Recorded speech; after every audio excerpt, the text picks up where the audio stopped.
안녕하세요. 저는 진입니다. 오늘은 환자평가, 일반적인 이제 환자하고의 의사소통 관련된 내용들을 다시 이어서 진행할 건데, 저번 시간에 여기까지 진행했을 거예요. 그러니까 명담을 하다가 일반적인 오류를 이제 많이, 발생하게 만들 수 있는데, 뭐, 제일 많이 하는 것들이 여기 위쪽에 있는 내용들이 되겠죠, 그죠? 그래서 회피 언어라든지 부르짖은 거리두기 뭐 이런 것들도 있긴 한데, 잘못되면 확실히, 요거 무슨 질병 같은데. 요거는 그냥 뭐 어느 병원 가시면 돼요. 뭐 이런 것들이 있죠. 요 병은 뭐 그냥 경증이니까 그냥 뭐 여기서 진료 중단하시고 집에 들어가서 조금 쉬시면 금방 나아지실 거예요. 뭐 이런 것들이 있죠. 그죠? 우리가 실질적으로 현장에서 진단할 수 있는 방법들이 그렇게 많지는 않습니다. 병원에서처럼 뭐 엑스레이 찍는다거나 CT를 찍는다거나 아니면 혈액 검사를 돌려본다거나 하는 것들이 거의 불가능하기 때문에 우리가 할 수 있는 최대한의 그 검진이 신체 검진이잖아요. 그죠? 병력과 신체 검진 뭐 여러 가지 환자의 뭐 인상 평가 같은 것들로 이렇게 정확하게 할 수는 없는 이런 대략적인 상황에서 잘못된 확신을 제공하는 것은 좀 별로 좋지 않은 상황일 것 같습니다. 이제 본격적으로 이제 진도를 나가는데요. 환자 관찰하기가 처음에 나옵니다. 면담 동안 환자를 잘 관찰해 주셔야 될 것 같아요. 환자의 눈동자 움직임이라든지 아니면 손발의 움직임이라든지 아니면 뭐 피부 같은 것들 계속 면담동에 뭐 이상한 행동이라든지 아니면 뭐 초조 불안감을 표현하는 그런 행동과 몸짓이 없는지 확인해 볼 필요가 있겠다 이렇게 보시면 될 것 같고요. 그 외적 신호와 그 밖의 신체 신호는 환자 상태에 대한 정보를 제공해 줄 수 있다.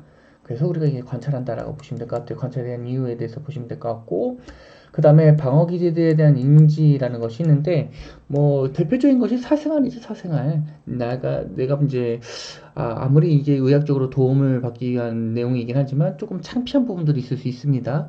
그래서 뭐 생식기 관련된 문제가 있다거나 그런 것들은 제대로 된 정보가 제공되지 않을 수가 있어요. 창피함에 대한 방어 기제들이 있어서, 물론 여기 방어 기제는 이제 성적인 거 빼놓고 생적인 거 제외하더라도 이제 그 전에 설명했던 것처럼 뭐 학대와 같은 것들이 있을 수가 있어요. 보호자가 이제 말을 중간에 끊고 이렇게 말 못하게 만든다거나 아니면 답변을 대신한다거나 이런 것들도 있을 수 있겠다라고 보시면 되는 거고요. 이게 방어 기제들에 대한 인지라고 보시면 될 것 같고, 환자의 저택성이 응급구조사의 안전 혹은 동료의 안전을 위협할 수 있다는 조짐이 보이면 거리를 유지하고 빠져나갈 정보를 확보한다. 이거는 뭐 현장 안전 관련된 내용이니까 항상 미리 먼저 확보하라고 했죠. 그죠? 언제든지 빠져나갈 수 있는 공간,密闭된 공간에 들어가지 말자. 뭐 이런 이야기를 했었고, 방에 들어가더라도 항상 문을 열어놓고 계셔야 됩니다. 그리고 보셔야 될 것이 이제 적절한 언어, 단어일 수도 있고 언어일 수도 있고요. 그래서 환자가 충분히 이해할 수 있는 단어를 사용하면서 편안한 분위기로 쉽게 이해할 수 있도록 서로 간의 의사소통이 진행되어야지만 적절한 이제 환자 평가와 소통이 이루어질 것이다라고 보시면 될 것 같고, 여기에는 이제 여러 가지 의사소통을 방해하는 여러 문제들이 있을 것 같은데, 문화적 차이, 언어적 차이, 청각장애, 언어장애, 시각장애 등이 있을 수 있습니다. 요거는 신체적인 장애 때문에 우리가 지금 당장 어떻게 해결할 수 있는 사항들은 아닐 것 같고요. 문화적 차이하고 언어 차이 같은 경우도 물론 조금 해결할 수 있는 방안이 조금 있긴 하겠지만, 요것도 지금 당장 해결하기는 좀 어려운 상황일 것 같아요. 뭐 예를 들어서 우리나라에도 이제 외국인 근로자들이 좀 많다 보니까 이슬람 쪽에 이제 저도 문화는 잘 모르겠지만 이슬람 쪽에 이제 그 라마단 기간이라든지 이럴 때는 아예 뭐 식사를 안 한다거나 혹은 그 기도 시간에는 전혀 이제 다른 일을 하지 않는다거나 이런 것들이 있을 수 있잖아요. 그렇죠? 그래서 이제 출동 갔더니 만약 뭐 이렇게 라마단 기간이어서 금식 기간이다라고 하게 된다면 뭐 지속적으로 이제 원래 영양 겹이 부족했던 사람인데 또 이런 기간 때문에 종교적인 상황 때문에 문화적인 상황 때문에 자기는 굳이 또 안 먹겠대요. 음식을 안 먹겠대요. 충분히 영양시 부족한 상태로 인해서 이러한 그 구급 출동을 불렀음에도 불구하고 그런 것들이 있을 수 있겠다. 뭐 언어적인 차이야.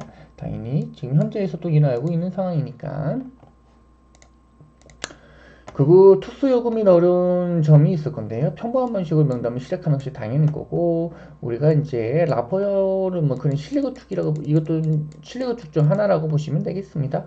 그 개방형 질문, 폐쇄형 질문이 대표적인 것이 여기 아파요, 저기 아파요. 이런 것들이 있죠, 그죠? 뭐 이런 것들이 이제 가장 안 좋죠. 머리가 심각하게 아픈가요? 머리 외에 잘못된 것들이 없는가요? 머리 아픈 거 외에 두통 외에 다른 곳은 아픈 곳이 없으세요? 이런 식으로 이제 개방형 질문을 하도록 이야기를 해줘야 됩니다. 머리하고 복부만 아프신 거죠? 네, 아니요. 라는 답변을 억지로 끊어내시면 안 되겠죠. 그죠? 폐쇄형 질문을 하시면 안 되겠죠. 그죠? 만약 개방형 질문이 성공하지 않았다면 직접형 질문을 많이 한다라고 이야기를 해줄 수 있을 것 같긴 한데, 요거는 약간 아까 전에 얘기했던 것들, 머리 아픈 거 빼놓고 머리하고 복부만 제일 아프신 거죠? 그러면은 예, 아니요밖에 못하는 거잖아요. 그죠? 그러면 여기서 추가적으로 머리도 아프시고 복부도 아프시고 그럼 다른 것은 아프신 것은 별로 없으신가요? 라는 것이 이제 직접형 질문이라고 보시면 될 것 같습니다. 개방형 질문은 맨 처음부터 제일 가장 아프신 곳이 어디예요? 이렇게 물어보는 게 개방형 질문이 되겠죠, 그죠? 그래서 역으로 보았을 때 가장 안 좋은 게 폐쇄형 질문, 그 다음에 직접형 질문, 그 다음에 개방형 질문, 이런 순서대로 여러분들이 질문의 가능성을 열어놓을 수 있는, 환자가 자유롭게 질문에 자유롭게 대답할 수 있는 상황을 만들어주는 것이 좋겠다라고 보시면 될 것 같고요. 그리고 환자에게 긍정적인 피드백을 제공한다라는 말이 있는데, 이제 무턱대고 환자 말기암인데, 말기암 췌장암 환자인데 갑작스럽게 이제 복부 통증으로 와가지고 뭐 이렇게 막 아프다고 병원에 가야 되겠다라고 이야기를 하는데 금방 나아질 것이다 이런 식으로 얘기하면 말도 안 되는 이야기죠, 그죠? 이건 긍정적인 피드백이 아니고 낙관적인, 정말 너무 낙관적인 피드백이라서 그런 것들은 그렇게 좋은 피드백은 아니다 라고 보시면 될 것 같고, 여기서 말하는 긍정적인 피드백 같은 경우에는 환자의 상황을 객관적으로 보고 그 객관적인 상황에 대해서 맞다 아니다를 이야기를 해주는 것들이라고 보시면 되겠습니다. 그래서 뭐 복부 통증이 심하다라고 했을 경우에는 그냥 이렇게 어린아이 같은 경우에는 너무 아파서 지금 죽을 것 같으니까, 그래서 이거 아픈 거는 아픈 건데 이제 충분히 진단받고 치료받으면 어떤 결과 나올지 모르겠으나 충분히 치료받을 수 있는 상황으로 갈 수도 있다라는 식으로 이야기를 하시면 가장 좋겠죠, 그죠? 환자가 이제 너무 아프다 뭐 이런 식으로 얘기하게 된다면요. 물론 저도 잘 하지는 못하는 상황이긴 한데, 최대한 이 상황에 대해서 너무 낙관적으로 얘기하시면 안 되고, 말도 안 되는 상황에 대해서 말도 안 되게 무조건 나을 것이다, 무조건 살 수 있다라는 식으로 얘기하는 거는 별로 좋지는 않고요. 객관적인 상황을 봤을 때, 뭐 두통이다, 보통이다, 뭐 이런 식으로 이제 여러분들이 환자가 호소하는 문제점들이 있다면 그 문제점들에 대해서 객관적으로 맞다 그러다라는 식으로만 얘기해 주시면 될 것 같아요. 환자가 이것 때문에 죽는 건 아니죠, 오늘 죽는 건 아니에요, 이런 식으로 얘기하는 거죠, 그죠? 너무 이제 어, 약간의 그 감정을 배제하는 것도 좀 괜찮은 것 같긴 합니다. 너무 감정 쓰이는 건 별로 안 좋을 것 같고요. 그 질문 이해했는지 한번 확인해 보시는 게 좋을 것 같고, 그리고 이거는 아까 전에 얘기했던 그 문제점들, 장벽들이라고 보시면 되겠습니다. 자, 여기에 이제 가장 큰 문제점 중에 하나가 여기 어린이도 나오고 나중에 노인도 나오겠죠. 당연하게도. 맨 처음에 어린이와 관련된 내용들을 볼 건데, 영화소와 청소년에 따라 좀 달라질 것 같아요. 문제는 이제 영화 같은 경우는 아예 말도 못하고 듣는 것도 힘드니까 보호자하고 이제 이야기를 해줘야 될 것 같고, 소아 같은 경우에는 알아들을 수 있으나 이제 어휘력의 문제 때문에 여러 가지 단어를 이해할 수 없다. 그래서 어린아이가 충분히 이해할 수 있는 단어들을 구사해서 환자 평가를 해야 된다라는 이런 상황들, 어려움 점이 있을 것 같고요. 뭐 청소년 같은 경우도 마찬가지죠. 뭐 소아보다는 조금 뛰어난 어휘력을 가지고 있겠지만, 우리가 사용하고 있는 전문적인 용어를 이해하지 못할 거라는 건 당연한 이야기가 될 것 같고요. 거기에다가 성인보다는 조금 어휘력이 낮은 것은 현실적인 이야기니까 상황 봐서 이야기를 할 때, 환자 평가를 할 때, 어휘 단어 선택도 조금 조심히, 고민해 주셔야 되겠다라는 점과 함께, 뭐 청소년 하면 항상 생각하는 게 사춘기죠, 사춘기. 그래서 꽤나 반환적으로 할 수 있고 공격적으로 대할 수 있다는 점들도 여러분들 기억해 주시면 좋겠습니다. 자, 그래서 이제 표로 몇 가지를 이제 행동과 언어와 관련된 내용들은 이제 볼 건데 1세부터는 얼굴 알아보고 양육자 같은 거 안아주길 원한다. 그래서 대부분 이런 영화 같은 경우에는 보호자가 안고 있는 상황에서 환자 평가 및 보호자하고의 대화가 이루어지면 가장 좋습니다. 차분한 목소리 가장 잘 반응한다는 점. 유아기 1세에서 3세 같은 경우에는 호기심 많고 이런 중독 가능성이 항상 경계해야 된다는 점. 뭐 중독 가능성도 있긴 한데요. 우리가 알고 있는 건 이제 기어다니면서 땅바닥에 떨어진 걸 입에 가져가잖아요. 그렇죠? 얘네들은 특성상 심리학적인 특성상 발달상 이제 입을 통해서 성적 만족감과 그 다음에 세상의 물건들을 알아가는 시기이기 때문에 다 입에 다 집어넣는다라고 보시면 될 것 같고, 이제 비효율적일 수 있다. 경계심이 매우 크죠, 그죠? 뭐 낯가림이라고 이야기를 하는데 경계심이라고 보시면 될 것 같고, 요건 뭐 어린아이들은 대부분 다 낯가림이 심하다, 낯가림이 심하지 않다라고 이야기하겠지만 대부분 다 모두 경계심이 있다라고 보시면 될 것 같습니다. 그리고 일어나고 있는 일을 이해하지 못하는 건 당연할 거고 공포감을 증가시킨다. 그래서 대부분 익숙한 거에 대한 것들을 조금 많이 주는 게 좋아요. 그 만약에 이런 유아 같은 경우에는 그 개방된 공간보다는 폐쇄된 공간이 가장 많아요. 그러니까 뭐 집일 가능성이거나 혹은 우리나라 같은 경우에는 어린이집 같은 경우가 되겠죠, 그죠? 그런 곳에서 일어났다면 이 아이가 자주 쓰는 물건들은 이제 지워주고 혹은 곁에 놔두고 이제 이야기하는 것이 가장 좋겠다라는 점. 그 다음에 이제 취약전 학생, 어린아이 보시게 되면 자신만의 관점을 세상을 볼 줄 안다라는 말이 있긴 한데 듣는 것을 잘 이해하지 못한다. 간단한 단어, 짧은 문장, 구체적인 설명을 사용한다라는 말이 써져 있는데 여기서 말하는 구체적인 사용은 이러한 단어들을 섞어서 쓰는 구체적인 설명을 이야기하게 됩니다. 그러니까 뭐 예를 들게 되면 아이가 넘어졌다, 계단을 가다 넘어졌다, 이렇게 계단에서 내려오다가 넘어져서 어디가 부딪혔어요 라는 식으로 이야기하면 되겠죠, 그죠? 그래서 자세한 설명은 이렇게 대략적으로 해주시면 되겠다라고 보시면 될 것 같고, 그리고 맨 마지막에 있는 거 자신의 탓이라고 여길 수 있다라는 점들이 있는데 자책하는 경우가 종종 있습니다. 이때는 이제 여러분들 충분히 너의 잘못이 아니다, 실수할 수 있다라는 식으로 넘어가시면 될 것 같고요. 그 다음에 있는 것이 학령기 아이 6세부터 12세 약간의 객관적이고 현실적인 상황, 조금씩 성인이 돼가는 상황이기 때문에 쓸 수 있는 단어도 매우 많아지게 되고 이해할 수 있는 범위도 매우 넓어지는 상황이라고 보시면 될 것 같고요. 그리고 죽음과 관련된 내용들을 적극적으로 상상하고 사과하는 시기이기도 합니다. 그래서 안 시키는 말들을 해야 될 수도 있겠다라는 말이 있는데 여기서도 낙관적인 상황들은 아니고요.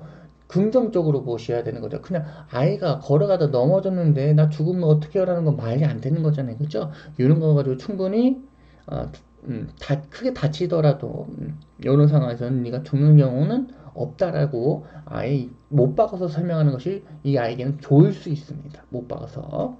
그리고 청소년 같은 경우에는 성인하고 거의 비슷하다고 보시면 되고요. 그리고 성인하고 비슷하게 대해주시는 것이 훨씬 더 환자하고의 라포 형성하는데 도움이 되기도 합니다. 그리고 또 하나는 평생 나는 상처나 기형, 그러니까 외적인 모습에 대해서 매우 신경 쓰는 아이잖아요. 그래서 그렇죠. 그래서 이제 상처나 기형 등을 매우 두려워하는 상황이기도 하다.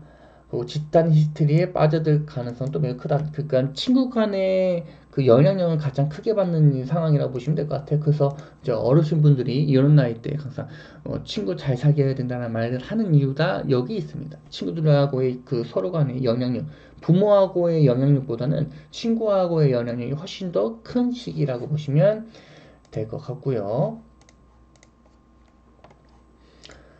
자, 그래서 어린이 같은 경우에는 나이가 어리면 어릴수록 간병인 혹은 보호자하고 먼저 대화를 시작하는 것이 더 좋습니다. 그래서 내가 믿고 신뢰하는 보호자하고 편하게 대화하는 사람이 나에게 또 물어본다라고 했을 경우에는 경계심이 좀 낮아질 수 있다라는 점, 그리고 그 보호자에서 이제 환자, 어린아이에게 이 대상을 바꿔주셔야 돼요. 전환해 주셔야 됩니다. 보호자하고의 충분한 그 정보 획득이 끝났으면 어린아이하고 이제 대화를 해주시면 되는 거고, 이건 기본적인 것들이니까.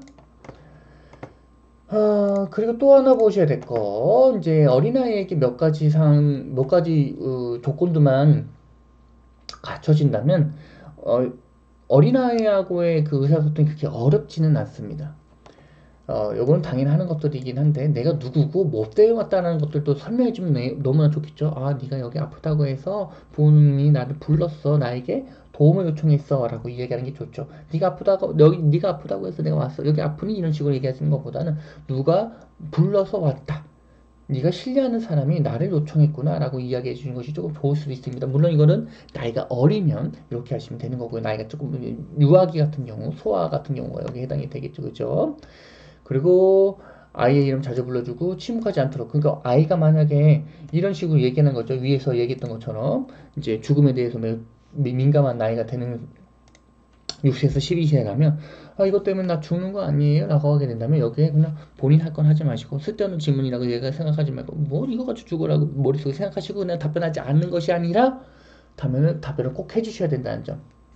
침묵하지 않도록 말을 써져 있는데 계속 떠들라는 소리가 아니에요. 방송인처럼 떠들라는 소리가 아니고 저처럼 지금 계속 강의하는 목적 때문에 계속 떠들라는 소리가 아니고 어린아이에게 질문이 들어오면 거기에 무시하지 마시고 쓸데없는 거라고 하더라도 웬만해선 질문을 다 해줘라 라는 점. 그리고 어린아이에게 모든 것을 말해준다는 소리가 있는데 이거는 어린아이에게 행하는 것들, 내가 지금 뭐 다른 거 준비하고 있어요. 막 준비하고 있는데 이건 뭐 이건 뭐 있고 이건 뭐 있고 이거 뭐 있고 다 이렇게 뭐 이렇게 이야기하지 마시고요. 지금 이제 전체적으로 다 준비가 다 끝나면 요거 가지고 딱 보여주면서 이거는 너에게 무엇을 하기 위한 거야. 그래서 이제 만약에 어린아이가 그때 궁금하거나 물어본다면 이제 뭐 소독해야 된다라고 했을 경우에는 이건 꺼주고 이거 소독하기 위한 뭐 이렇게 묻은 거에 알코솜이고 그다음에 이거는 네가 이제 상처에 오염이 되지 않도록 사용하는 뭐 포셉이고 이건 위생 장갑이고 뭐 이런 식으로 얘기를 해주는 거죠, 그렇죠? 그리고 여기서도 가장 중요한 건 신뢰. 위에서도 이야기를 했었던 내용이긴 한 것 같아요. 계속 환자하고의 신뢰 구축이 매우 중요하다. 라고 이야기를 했던 것 같고, 아예 그 인형을 주는 것도 매우 도움이 될 수 있다. 이게 인형이 될 수도 있고, 다른 것일 수도 있는데, 아까 제가 얘기했던 익숙한 것들이라고 보시면 되겠습니다. 가장 좋아하고 익숙한 것들을, 뭐 어차피 아까 전에 얘기했던 것처럼, 말씀드렸던 것처럼, 집이거나 혹은 어린이집처럼 매우 익숙한 환경일 거기 때문에 거기서 더 익숙한 것들을 주게 되면 아이의 심리적 안정감이 더해질 것이다 라고 보시면 되겠습니다. 그리고 여기 보시게 되면 어린아이에게도 불구하고 매우 사실적이고 정직할수록 상황은 더 나아진다라고 이야기했었죠. 말도 안 되게 긍정적이거나 말도 안 되게 낙관적인 상황들만 언급하는 것은 그렇게 좋지는 않습니다. 눈 마주침을 자주 하고 감정 어린 접촉을 자주 한다라고 이야기를 해주고 있고 어린아이에게서 계속 묻는 것들도 좋습니다. 그래서 뭐 단순하게 소독하는 거기 거더라도 여기 한번 이렇게 눌러보는 거죠. 그 거즈 가지고 한번 이렇게 이거 괜찮지? 아프지 않지? 그 다음에 포셉이 약간 삐죽게 생겼잖아요. 아프진 않겠지만 그래서 포셉 같은 것들로 이제 알코솜이나 거즈를 대고 요거 봐봐 이렇게 아프지 않지? 느낌이 어때? 이런 식으로 계속 물어보고 그 다음에 상처를 소독해야 됩니다. 왜냐면 상처 소독은 아프잖아요. 솔직하게 말씀드려서 아프잖아요. 그래서 이것 때문에 아픈 게 아니고 소독하는 상황 때문에 아픈 거다라는 것을 알려주기 위해서 요게 맨 처음에는 이 기구만 환자에게 어린아이에게 가져다 대서 아프지 않은 도구들이라는 것을 먼저 인지하고 난 후에 소독을 해주셔야지 그 소독 한 번만 할 거 아니잖아요. 다음에 또 소독을 할 때 어린아이가 그나마 조금 참을 수 있습니다. 그리고 뭐 아시겠지만 당연하게도 이제 소독하기 전에 분명히 아플 것이다라는 것도 이야기를 해주긴 해야 되겠죠. 아무 말 없이 딱 소독해버리는데 아프다 그러면은 여러분들 믿지 않고 이제 안 받는다고 이야기를 하겠죠, 그죠? 그리고 어린아이는 문자 그대로 받아들이는 경향이 있다. 우리가 비유한다거나 그런 것도 별로 안 좋고요. 그냥 단어를 직관적으로 설명할 수 있는 단어를 선택하는 것이 가장 중요하겠다. 그 부모와의 신뢰관계도 구축하는 것이 매우 중요하겠죠. 당연하게도요. 그래서 여기 아이 인형 같은 것들 줘서 연기를 되게 잘하는 것 같은데 인형 같은 걸 줘서 관심을 여기에 줄 수 있도록 해주는 것이 좋을 것 같아요. 그래서 뭐 이번에도 저번에도 말씀드렸다시피 소아과 같은 거 보게 되면 자동차나 인형이나 우리가 지금 현재 어릴 때는 뽀로로 같은 것들이 이제 유행했으니까 뽀로로 같은 것들 이제 올려놓고 관심 주기도 하죠. 그리고 이제 보상 체계도 주기도 하죠. 뭐 치료가 다 끝나면 이제 초콜릿을 준다거나 사탕을 준다거나 그런 것들도 이제 간혹가다 한다라고 보시면 되는 거고. 자, 이제 노인 환자가 나왔네요. 그죠? 소아하고 마찬가지로 노인도 조금 의사소통이 어려운 환자라고 보시면 될 것 같고요. 우리가 가장 병원에서 보게 되면 제가 제일 싫어하는 것 중에 하나긴 한데, 의사든 간호사든 응급구조사든 뭐 방사선사든 누구든 간에 노인 오시게 되면, 이제 할아버지 할머니가 오게 되면 본인들은 뭐 신뢰감이나 친근감을 위해서 반말을 한다고 하긴 하던데, 이제 오자마자 반말은 할아버지 여기 아파? 여기 아파? 뭐 이런 식으로 얘기하는 경우가 있어요. 제가 제일 싫어하는 겁니다. 일반적으로 그렇게 해서 라포 형성이 되지는 않아요. 그래서 일반적으로는 존중하고 격식을 차린 명칭을 사용해 주시면서 존댓말 써주시는 것이 가장 좋습니다. 존중을 해주셔야 될 것 같고요. 그리고 천천히 얘기하고 분명하게 얘기를 해주셔야 됩니다. 내가 급하다고 해서 저처럼 지금 빨리 말하게 되면은 노인 환자분들은 잘 이해하지 못한다는 점, 그리고 면담 더 오래 걸릴 수 있다라는 점, 그리고 여기에 이제 추가적으로 노인 환자분들도 보호자랑 같이 오는 경우가 많이 있어요. 그래서 보호자하고 이야기하는 것도 괜찮습니다. 소아 환자하고 마찬가지로요. 그 감정이입한 신체 접촉을 사용하게 된다. 뭐 어깨를 잠깐 만들어준다든지 손을 잡아준다든지 이런 것들, 이제 손 잡으면서 이야기하는 것도 생각보다 라포 현상하는데 생각보다 도움이 될 수도 있습니다. 그리고 이제 노인 환자들에게 선택권을 부여하는 거면 뭐 이분들도 어차피 성인이잖아요, 그죠? 본인 스스로 판단할 수 있는 눈이 존재하는 분이기 때문에 약간 떨어질 수는 있어도, 판단 능력이 떨어질 수는 있어도 거절할 수 있는 결정권은 충분히 가지고 있는 분들이기 때문에 선택권을 부여해 주시면 되는 거고. 그 다음에 생활보조 도구들을 같이 챙겨준다. 뭐 예를 들게 되면 휠체어 같은 것들이 있죠. 아니면 목발이라든지 아니면 이제 뭐 보청기 같은 것들 같이 챙겨서 이제 환자하고의 음, 환자가 그 불편함이 없도록 해주신 것도 매우 중요하다라고 보시면 될 것 같고, 감각 손상 환자 같은 경우 시각장애, 이제 청각장애 같은 것들도 있겠죠, 그죠? 청각장애 같은 것들도 있겠죠, 그죠? 이런 환자 같은 경우에는 환자의 자신의 신분을 분명하게, 청각이 손상된 거지, 시각이 손상된 거지, 청각은 그대로 남아있기 때문에 이제 언어적인 청각을 많이 활용해야 되고, 이제 때에 따라서 촉각을 활용해야 될 수도 있습니다. 가장 큰 문제가 되는 건 뭘까요? 시각장애와 함께 어린아이인 경우가 가장 문제가 되겠죠, 그죠? 어린아이라서 경계심도 많은데 잘 보이지도 않아. 얼마나 어렵겠어요, 그죠? 그래서 이런 아이들은 대부분 부모 빼놓고는, 부모나 본인을 돌봐주는 보호, 간병인 같은 거 빼놓고는 거의 대부분 다 믿지 못한다라고 보시면 되겠죠. 그래서 촉각 같은 것들, 아까 전에 얘기했던 그 포스 같은 것들, 피부에 갖다 댄다라는 것들 있잖아요, 그죠? 그 손잡아주는 것들, 물론 이거 손잡아줄 때는요, 본인의 의사를 무조건 확인을 해주시고 이야기를 해야 됩니다. 무턱대고 잡으시면 안 되고요. 그거 요거 신분을 증명할 수 있으면 증명해 주시면 될 것 같고, 눈에 보이지 않기 때문에 뭐 특별하게 증명할 수 있는 것은 거의 다 없을 거예요. 그리고 비어적인 의사소통은 이러한 사례에서 쓸모가 많다 라고 해주고 있는데, 비언어적인 의사소통 같은 경우에는 대표적인 것이 이제 아까 전에 말씀드렸던 촉각 같은 것들이라고 보시면 되겠습니다. 촉각, 눈에 보이지 않기 때문에 촉각, 청각 등을 이용해 주시는 것이 좋겠죠, 그죠? 그래서 목소리, 신체 접촉 여기 나오네요, 그죠? 촉각이란 말이 나오고 있죠. 그 다음에 청각 같은 경우에는 시각으로 대체해 주시면 됩니다. 시각으로 우리가 뇌에서 정보를 획득하는 것 중에 거의 90% 이상은 시각을 통해서 정보 획득을 하고 있거든요. 그래서 청각이 문제면 시각으로 우리가 대체해서 해주시면 될 것 같고, 만약에 청각은 원래부터 장애를 갖고 있는 것이 아니라 어떤 사고로 인해서 지금 잠깐 동안 일시적으로 손상을 입은 경우에는 이런 것들도 괜찮겠죠, 그렇죠? 말을 천천히 하면서 입 모양을 정확하게 하는 것들이 있죠. 그 옛날에 그 예능 같은 경우에서, 예능 프로그램 같은 경우에서 이제 막 그 귀에다가 커다란 노래소리 듣고 그 입 모양으로만 무슨 말을 하는지 이해할 수 있도록 해주는 것, 이런 그 프로그램들이 있었는데, 그가 거의 유사한 방법의 의사소통이라고 보시면 될 것 같고요.